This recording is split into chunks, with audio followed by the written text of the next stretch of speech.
News చూస్తున్నాం. తెలంగాణ స్థానిక సంస్థల ఎన్నికలపైన న్యాయ నిపుణులతో ఎన్నికల సంఘం చర్చించనుంది. హైకోర్టు ఉత్తర్వులను పరిశీలిస్తున్న రాష్ట్ర ఎన్నికల కమిషన్ లీగల్ కౌన్సిల్ కు లేఖ రాసింది. మొదట న్యాయ నిపుణులతో చర్చించిన తర్వాత ప్రభుత్వానికి ఎన్నికల అంశంపై లేఖ రాయనుంది. ఎన్నికలు వాయిదా, తదుపరి చర్యలు, రిజర్వేషన్ల అంశంపై ప్రభుత్వానికి ఈసీ లేఖ రాయనున్నట్లు తెలుస్తోంది.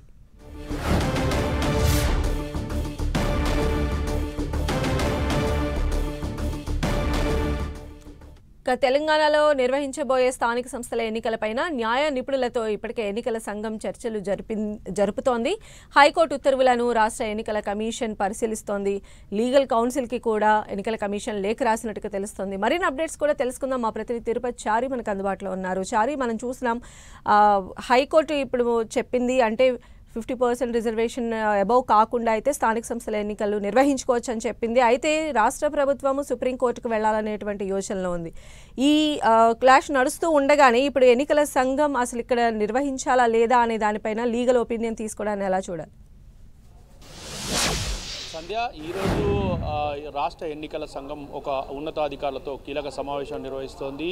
ఇప్పటికే ఎన్నికల హైకోర్టు GO-9 పైన స్టే ఇవ్వడంతో దానికి సంబంధించిన ఎన్నికల ప్రక్రియను నిలిపివేస్తూ గెజిట్ విడుదల చేసింది రాష్ట్ర ఎన్నికల సంఘం. ఆ విషయాన్ని ప్రభుత్వానికి కూడా సమాచారం అందించింది. అయితే ఆ తర్వాత ఇప్పుడు ఈ ఎన్నికల ప్రక్రియకు సంబంధించిన హైకోర్టు GO-9 పైన ఇచ్చిన స్టే సంబంధించిన ఉత్తర్వుల పైన ఈరోజు లీగల్ సంబంధించిన న్యాయ నిపుణులకు సంబంధించి చర్చించాలనే అంశం పైన రాష్ట్ర ఎన్నికల సంఘం అధికారులతో ఈరోజు కీలక సమావేశాన్ని నిర్వహిస్తోంది. అయితే ఇప్పటికే లీగల్ కౌన్సిల్కు ఎన్నికల సంఘం లేఖ రాసింది. ఈ హైకోర్టు ఉత్తర్వుల మీద తదుపరి ఏ విధంగా ముందుకు వెళ్ళాలి, ఎలాంటి చర్యలు తీసుకోవచ్చు అనే విషయం పైన తెలుసుకునేందుకు లీగల్ కౌన్సిల్కు లేఖ రాసింది. ఆ లేఖపై లీగల్ కౌన్సిల్తో సమావేశం సోమవారం జరగనుంది. ఈ సమావేశంలో మరింత స్పష్టత వచ్చే అవకాశం ఉంది. ఇప్పటికే బీసీ రిజర్వేషన్ల విషయంలో 50% మించకూడదంటూ హైకోర్టు ఉత్తర్వుల్లో పేర్కొంది. ఒకవైపు GO-9 ద్వారా 42% బీసీలకు రిజర్వేషన్ కల్పించాలంటూ ప్రభుత్వం భావించినప్పటికీ దానిపైన హైకోర్టు స్టే విధించడం, దాంతో ఎన్నికల కమిషన్ ఈ అంశాలపైన లోతుగా చర్చించి ఒక నిర్ణయం తీసుకుంటుంది. ఆ తర్వాత నిర్ణయం తర్వాత రాష్ట్ర ప్రభుత్వానికి లేఖ రాస్తుంది. ఆ లేఖలో స్పష్టంగా ఎన్నికల నిర్వహణకు సంబంధించి ఇలాంటి పరిస్థితులు ఉన్న నేపథ్యంలో ప్రభుత్వం ఒక నిర్ణయం తీసుకోవాలంటూ పేర్కొనే అవకాశం ఉంది, కోరే అవకాశం ఉంది.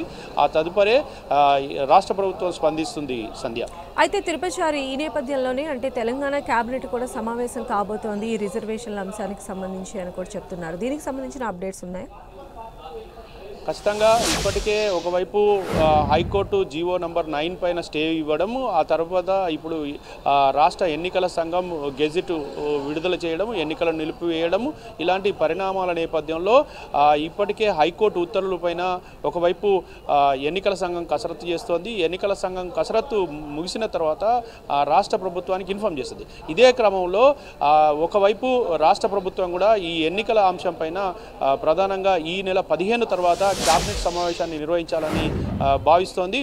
ఇందులో భాగంగా ఈ GO-9 పైన హైకోర్టు స్టే ఇవ్వడము, అదేవిధంగా ఆ స్టేతో పాటు గత రిజర్వేషన్ల ప్రకారం అంటే 17% ఓపెన్ కేటగిరీ, మొత్తం 50% రిజర్వేషన్లు మించకుండా ఎన్నికలు నిర్వహించవచ్చు అంటూ హైకోర్టు తన ఉత్తర్వులో పేర్కొనడం, ఈ రెండు అంశాలపైన సుదీర్ఘంగా చర్చించిన తర్వాత ప్రభుత్వం ఒక కీలక నిర్ణయం తీసుకునే అవకాశం ఉంది. ఇందులో భాగంగానే సుప్రీంకోర్టుకు వెళ్లాలనే అంశం పైన కూడా ఈ 15 తర్వాత జరిగే కేబినెట్ సమావేశంలో నిర్ణయం తీసుకొని ఒక కీలక ప్రకటన ప్రభుత్వం చేసే అవకాశం ఉంది. సంధ్య, ఇప్పటికే మనం చూస్తూ ఉన్నాము అంటే చాలా నిరసనలు కూడా వస్తున్నాయి. రాష్ట్ర ప్రభుత్వము బీసీ రిజర్వేషన్ల అంశానికి సంబంధించి సరైన వాదనలు వినిపించలేదు, కన్విన్సింగ్ గా చేయలేదు కాబట్టి ఈ రోజు ఇలాంటి తీర్పు వచ్చింది అనేటువంటి ఇది కూడా ఉన్నాయి. సో ఇప్పుడు మరి సుప్రీంకోర్టుకు వెళ్ళబోతూ ఉన్నారు కాబట్టి తెలంగాణ గవర్నమెంట్ అంటే ఎలాంటి పటిష్టంగా అంటే దీనికి సంబంధించి ఎలా ముందడుగు వేయబోతోంది అనుకోవాలి?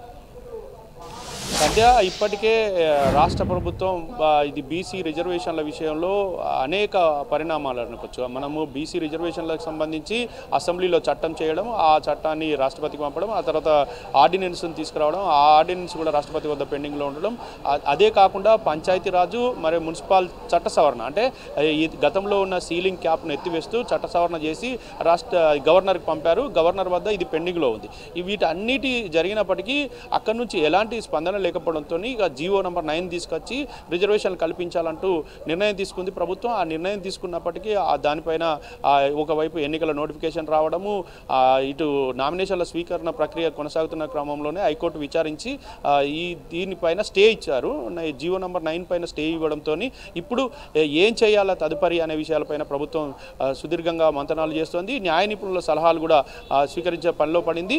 అయితే ఈ న్యాయ నిపుణుల స్వీకరణ తర్వాత తదుపరి సుప్రీంకోర్టుకు వెళ్ళాలా, ఏ విధంగా ముందుకు వెళ్ళాలి, జాతీయ స్థాయిలో ఏమన్నా బీసీ రిజర్వేషన్లకు సంబంధించిన అంశంపైన పోరాటం చేయాలా, కేంద్ర ప్రభుత్వం పోయి ఒత్తిడి తేవాలనే అంశంపైన కూడా ఒక నిర్ణయం తీసుకునే అవకాశం ఉంది.